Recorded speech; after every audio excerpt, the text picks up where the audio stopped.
அன்பினர்களே, வளைகுடாவில் ஏராளமான செய்திகள் குவிந்த வண்ணம் இருக்கின்றது. இன்று செவ்வாய்க்கிழமை நள்ளிரவில் கடந்த செய்தியாக இஸ்ராயலுக்கு சொந்தமான ஒரு கப்பல் ஒன்று நடுக்கடல்ல பற்றி எறியுது, அடிஜினா ஈரான் தாடிகள்.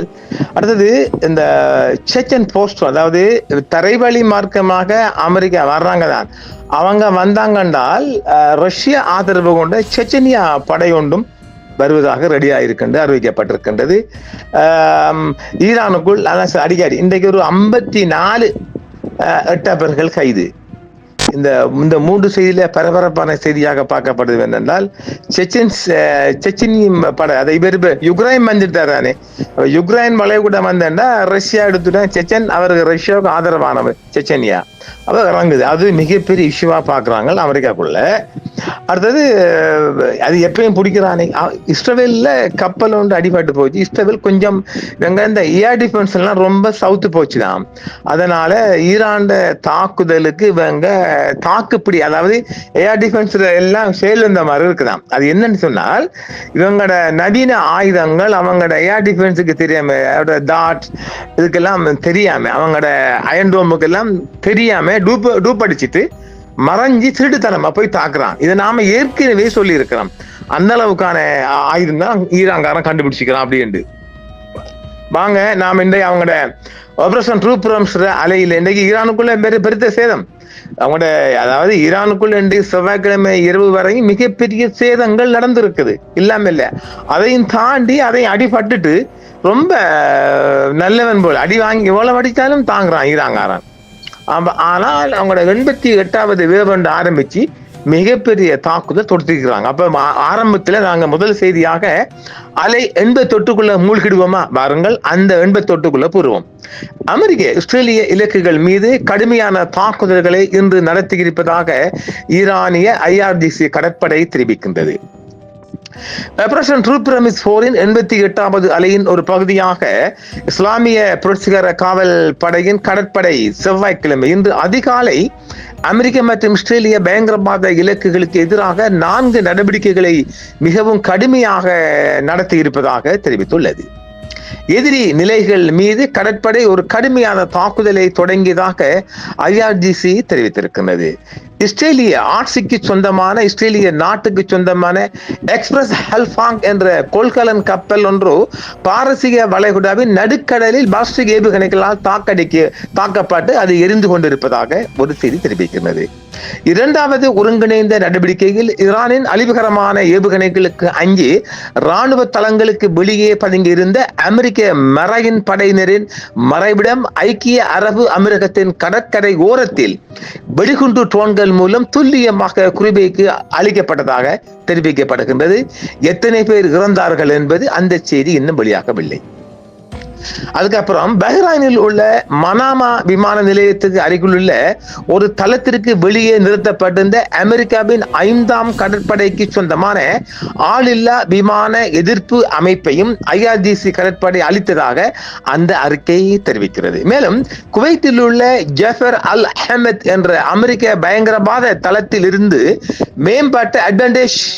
மேம்பட்ட முன்கூட்டிய எச்சரிக்கை செய்யும் ரேடர்களும் ஆளில்லா விமானங்கள் மூலம் தாக்கப்பட்டதாக ஈரான் தெரிவித்திருக்கின்றது. ஹமஸ் ஜலச்சந்தி தனது படைகளின் முழுமையான மற்றும் உறுதியான கட்டுப்பாட்டில் உள்ளது என்று IRGC மேலும் இன்று வலியுறுத்தி இருக்கின்றது. எதிரிகளின் மிகச்சிறிய அசைவு கூட ஏவுகணை மற்றும் ஆளில்லா விமான தாக்குதல்கள் மூலம் எதிர்கொள்ளப்படும் என்று ஈரான் எச்சரித்துள்ளது.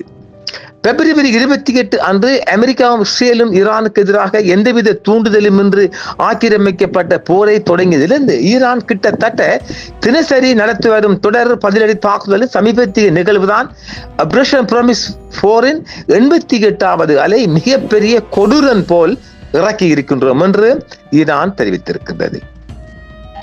அப்போதிருந்து ஈரானின் ஆயுதப்படைகள் மேற்காசியா முழுவதும் உள்ள அமெரிக்க இராணுவ தளங்களையும் ஆக்கிரமிக்கப்பட்ட பகுதியில் உள்ள இஸ்ரேலிய நிலைகளையும் குறிவைத்து தொடர்ச்சியான ஏவுகணை மற்றும் ஆளில்லா விமான தாக்குதல்கள் மூலம் நடத்தியிருப்பதாக செய்திகள் தெரிவிக்கின்றது. சமீபத்திய நாட்களில் ஈரானிய தாக்குதல்களை மிகவும் துல்லியமாகவும் தீவிரமாகவும் தாக்கப்பட்ட இந்த 88வது தாக்கலை பற்றி புகழ்கிறார்கள். ஈரானின் கடலோர பாதுகாப்புகளை வலுப்படுத்தும் பணியில் வீரமரணம் அடைந்த IRGC கடற்படை தலைவர் ரியர் அட்மிரல் அலிரசா டன்சிரிக்கு அஞ்சலி செலுத்தும் விதமாக நேற்றும் இன்றும் நடைபெற்ற தாக்குதல்களை 87 88 தாக்குதல்களை குறித்து ஈரான் தெரிவித்திருக்கிறது. அந்த நடவடிக்கையானது ஐக்கிய அரபு அமீரகத்தில் உள்ள அல் மின்ஹாத் விமானப்படை தளத்திற்கு அருகே இருந்த 200க்கும் மேற்பட்ட அமெரிக்க தளபதிகளும் அதிகாரிகளும் இருந்த ஒரு அமெரிக்க கட்டளை மற்றும் கட்டுப்பாட்டு மையத்தையும் பஹ்ரைனில் இருந்து அமெரிக்க 5ஆம் கடற்படை தளபதிகளின் மறைவிடத்தையும் அளித்திருக்கின்றது. அதிலிருந்தும் அவர்களின் எத்தனை பேர் இறந்தார்கள் என்றும் சொல்லப்படவில்லை. அது ஈரான் சொல்லணும் இல்லை, அவங்க சொல்லணும். அதாவது அடுத்த கட்டமாக அமெரிக்க தரைவழி படையெடுப்பு ஏற்பட்டால் ஈரானுக்கு அனுப்பப்பட்ட செச்சின் படைகள் அனுப்பப்பட ஈரானுக்கு ஆதரவாக போரில் குதிப்பதற்காக செச்சன் நாட்டு படைகள் தயாராக இருப்பதாக அறிவித்துள்ளது.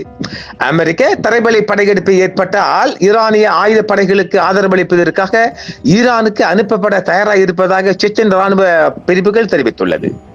ரஷ்யாவின் செச்சன் குடியரசின் தலைவர் ரம்ஜான் கடிரோவுக்கு விசுவாசமான இந்த படைகள் ஈரான் இஸ்லாமிய குடியரசுக்கு எதிராக நடந்து வரும் அமெரிக்க இஸ்ரேலிய போரை ஒரு மத போர் என்று விவரிக்கின்றது. அமெரிக்க மற்றும் நேச படைகளுக்கு எதிராக ஈரான் இஸ்லாமிய குடியரசை பாதுகாப்பதற்காக தங்களின் சாத்தியமான நேரடி தலையீட்டை ஒரு ஜிஹாத், அதாவது நன்மைக்கும் தீமைக்கும் இடையிலான ஒரு போர் என்று அவர்கள் விவரிக்கின்றார்கள். கடந்த பல வாரங்களாக வான்வெளி தாக்குதல்கள் தோல்வியடைந்ததை தொடர்ந்து அதிபர் டொனால்ட் டிரம்பின் உத்தரவின் பேரில் அமெரிக்க படைகள் தரைவழி தாக்குதலுக்கு அழுத்தம் கொடுத்து வருவதாக வரும் அறிக்கைகளுடன் ஈரானுக்கு எதிராக தூண்டப்படாத மற்றும் சட்டவிரோதமான அமெரிக்க இஸ்ரேல் போர் தொடர்ந்து தீவிரமடைந்து வரும் நிலையில் இந்த முன்னேற்றம் காணப்பட்டுள்ளது. தெஹ்ரானுக்கும் வாஷிங்டனுக்கும் இடையே மறைமுக அணுசக்தி பேச்சுவார்த்தைகள் நடைபெற்றுக் கொண்டிருந்த போது பிப்ரவரி 28 அன்று தெஹ்ரான் மீது ஒரு ஒரு ஒரு ஒரு ஒரு மிகைப்படுத்தப்பட்ட அல்லது திட்டமிடப்படாத ஒரு ஒரு ஒரு அநியாய போருக்கு எதிராகத்தான் நாங்கள் இதை பார்க்கின்றோம் என்று செச்சன் சொல்லுகின்றது. 170 குழந்தைகள் கொல்லப்பட்டதையும் அது கண்டிக்கிறது. இதற்கு பதிலடியாக ஈரானிய ஆயுதப்படைகள் இதுவரை பரசீக வளைகுடா பகுதி முழுவதும் உள்ள இஸ்ரேலிய ராணுவ மற்றும் மூலோபாய வசதிகள், அத்துடன் அமெரிக்க தளங்கள் மற்றும் இலக்குகள் மீது 86 கட்டங்களாக ஏவுகணை மற்றும் ஆளில்லா விமான தாக்குதல்களை நடத்தி இருக்கின்றது என்றும் 87 88வது தாக்குதல் இன்று நடைபெற்றுள்ளதும் சொல்லப்படுகிறது. குறிப்பாக ஈரான் இஸ்லாமிய குடியரசுக்கு எதிராக போரில் அமெரிக்காவையும் இஸ்ரேலையும் வெளிப்படையாக ஆதரிக்கும் யுக்ரைனிய படைகளின் இருப்பும் முக்கியத்துவம் வாய்ந்தது என்றும் பார்க்கப்படுகிறது. அவர்களின் ஈடுபாடு போரின் பரந்த போக்கை பற்றி ரஷ்யாவிற்கான ஒரு எச்சரிக்கையாக பரவலாக கருதப்படுகிறது. இது போரின் தலைவிதியை மாஸ்கோவிற்கும் இடையிலான நீடித்த போருடன் இணைக்கக்கூடும் என்றும் சொல்லப்படுகின்றது. ஐநா பொதுச் செயலாளர் அன்டோனியோ குட்ரஸ் மற்றும் ஐநா பாதுகாப்பு சபையின் தலைவருக்கு எழுதிய கடிதத்தில் ஈரானின் தூதரும் ஐக்கிய நாடுகள் சபையின் நிரந்தர பிரதிநிதியுமான அமீர் ஜாயித் இரவானி அப்பகுதிக்கு 100கணக்கான நிபுணர்களை அனுப்பியதாக யுக்ரைன் ஒப்புக்கொண்டதை கண்டித்ததோடு இஸ்லாமிய குடியரசுக்கு எதிராக அமெரிக்காவும் இஸ்ரேலிய ஆட்சியும் தொடுத்துள்ள ராணுவ ஆக்கிரமிப்பில் தீவிரமாக பங்கேற்று வருவதாகவும் குறிப்பிட்டார். மாஸ்கோ மற்றும் செச்சன் ஆகியவற்றை சேர்த்து பார்க்கும் போது அதன் முக்கிய, அதாவது மாஸ்கோ யுக்ரைன் கீவ்னு சொல்லாங்கல்ல, அதை செச்சன் மாஸ்கோ இணைப்புத்தான் கீவ்னு சொல்லுகின்றார்கள். ரஷ்யாவுடன் கூட்டணி செச்சனியா ரஷ்யாவின் ஒரு அங்கமாகும். செச்சனியாவின் தலைவர் ரம்ஜான் கதிரேவ் ரஷ்ய அதிபர் புதினின் தீவிர ஆதரவாளர் என்றும் சொல்லப்படுகின்றது. இதேவேளை 4 மாகாணங்களில் அமெரிக்கா இஸ்ரேலுடன் தொடர்புடைய 54 கூலிப்படை உளவாளிகளை ஈரான் இன்று செவ்வாய்க்கிழமை கைது செய்திருக்கின்றது. அமெரிக்க இஸ்ரேலியக்கு எதிராக செயல்படும் இஸ்ரேலிய எதிரிக்காக செயல்பட்டு வந்த 54 உளவாளிகளை 4 மாகாணங்களை கைது செய்ததாக ஈரானிய உளவுத்துறை அமைச்சகம் தெரிவித்துள்ளது. பர்ஸ், தெஹ்ரான், கர்மன்சா மற்றும் கிலான் மாகாணங்களில் அமைச்சகத்தின் உளவுத்துறை அதிகாரிகளால் மேற்கொள்ளப்பட்ட இந்த கைதுகள் பொது அறிக்கைகள் மற்றும் உளவு அறிக்கைகளை தொடர்ந்து நடந்ததாக செவ்வாய்க்கிழமை இன்று உத்தியோகபூர்வமாக தெரிவித்துள்ளது. தெஹ்ரான் மாகாணத்தில் பயங்கரவாத குழுக்களுடன் தொடர்பில் இருந்த 41 உளவாளிகள் உளவு நடவடிக்கைகளில் மூலம் கைது செய்யப்பட்டிருக்கின்றார்கள். இதில் குறிப்பிடும்படியாக கைது செய்யப்பட்டவர்கள் சோதனை சாவடிகள், பாதுகாப்பு தளங்கள் மற்றும் முக்கிய தேசிய வசதிகள் இருப்பிடங்களை எதிர்க்கு அனுப்புவதிலும் புகைப்படங்கள் வீடியோக்கள் எடுப்பதிலும் மும்முரம் காட்டப்பட்டதாக தெரிவிக்கப்படுகிறது. கைது செய்யப்பட்ட உளவாளிகளில் முக்கியமாக 10 உளவாளிகள்.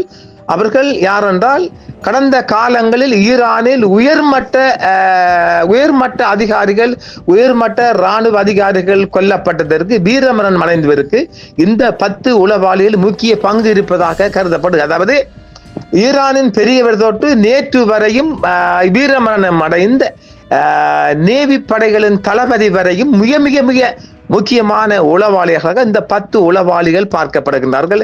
இவர்களும் ஸ்டார்லிங் செயற்கைக்கோள் இணையம் கண்டுபிடிக்கப்பட்டிருக்கின்றது. ஆயுதங்கள், வெடிமருந்துகள், துப்பாக்கிகள், இப்படி பல வகையான தப்பு புறக்கைகளின் வேலைகள் அரங்கேறியதாக சொல்லப்படுகின்றது. ஆக மிகப்பெரிய அரங்கேற்றமாகவும் பார்க்கப்படுகின்றது. இதுவரையும் கைது செய்யப்பட்ட உளவாளிகள் இந்த 10 உளவாளிகளை மிக சித்திரவதை செய்து உண்மைகள் கறக்கப்படலாம் என்று நாம் சந்தேகிக்கின்றோம். ஈரான் பெரியவர் தொட்டு நேற்று வரை, அதாவது அவங்களோட அலிரான் சாஹிப், இப்படி ஏராளமான பெரும் தலைகளை காட்டி கொடுத்ததில், போட்டி கொடுத்ததில் இவர்களின் முக்கிய பங்கு இருப்பதாகவே பார்க்கப்படுகின்றது. ஆக இது பெரிய ஒரு இசு செய்தியாக பார்க்கப்படுகிறது. நேர்களே, மிகப்பெரிய செய்தியாகத்தான் தந்திருக்கின்றோம். மீண்டும் மற்றொரு காணொளியில் சந்திப்போம். என்றும் உங்களுடன் சன்ரைஸ் இந்தியா டிவி. சப்ஸ்கிரைப் பண்ணுங்கள், பெல் பட்டனையும் கிளிக் செய்யுங்கள். உங்கள் ஆதரவே எங்கள் சேவை. ஆதரவு தாருங்கள், அரவணைப்போம். மறக்காம சர்ப்ரைஸ் பண்ணுங்க. தேங்க்யூ.